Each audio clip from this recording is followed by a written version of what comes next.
This morning I'm going to make some Italian almond cookies. I had taken almond flour out of the freezer to make bread to show my friend gluten-free bread recipe. I don't know how good it turned out, but I'll let her be the judge when I bring her a piece later today. But anyhow, in saying that, I had taken out too much almond flour, so I wanted to use some of it up. So I thought, well, I'll make these cookies to take in for volunteering. So 2 egg whites. To that, I'm going to add half a teaspoon of lemon juice. And then I'm going to put it on the mixer and beat it until it's frothy, and then I'll turn it to high and beat it until stiff peaks form. Now I'm going to prepare the dry ingredients. So I need 2 1/4 cups of almond flour, 1 3/4 cups icing sugar, and 1/4 teaspoon of baking powder, and 1/4 teaspoon of salt. Now all this is going to be mixed together, and then it's going to be sifted.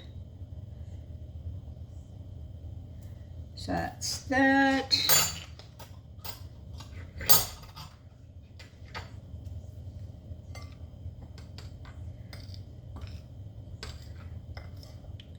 So just mix that up. It's all going to be sifted into the egg white mixture. Don't throw your yolks out. You can add a little tiny bit of milk to them and make French toast. You can add 1 more egg, make an omelet. Like, there's lots of things to do with the egg yolks, so don't throw them out. What I'm going to do is I'm going to just fry them up after I'm done with this and have them on a piece of toast, because there's lots of protein in there. And don't be wasteful. So that's that.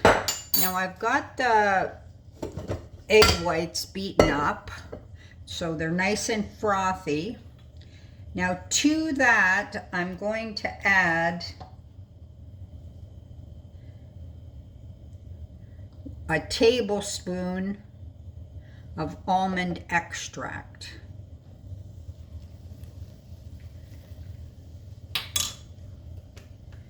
And then I'm just going to carefully fold that in. You want to try and keep as much air as possible that you've beaten into the egg whites.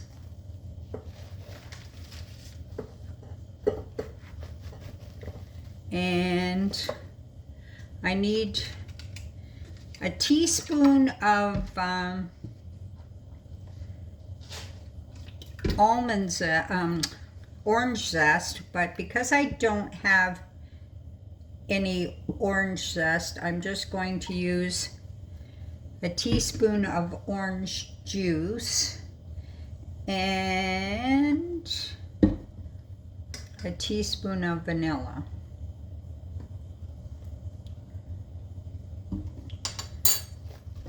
So that's that. Continue to fold it in.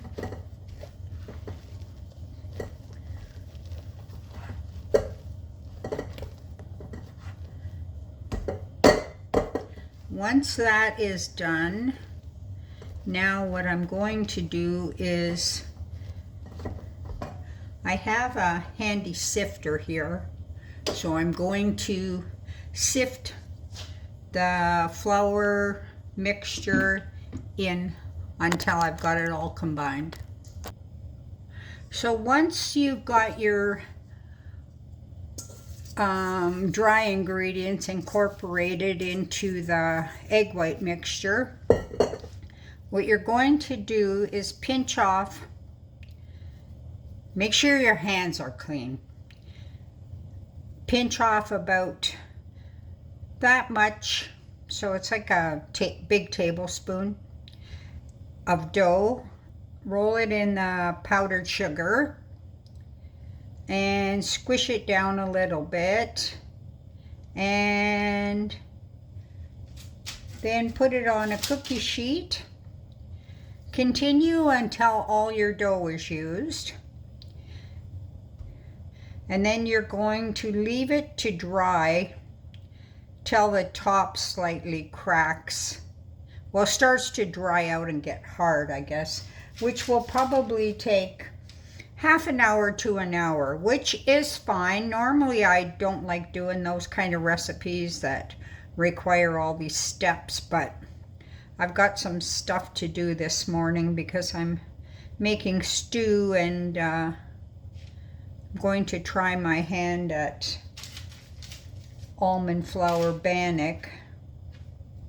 So I'm going to work on that while these balls are drying out.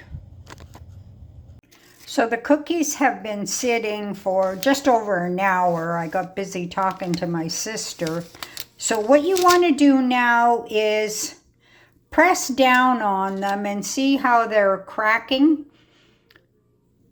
The ones that I had seen, like in the photo, had they had a lot more icing sugar. So you can put as much as you want, but the whole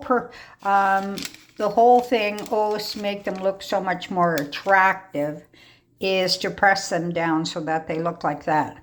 Into a 300-degree oven for 20 minutes. Here are the finished cookies, and this is the one that I tried. Nice and chewy and flavorful like they're supposed to be.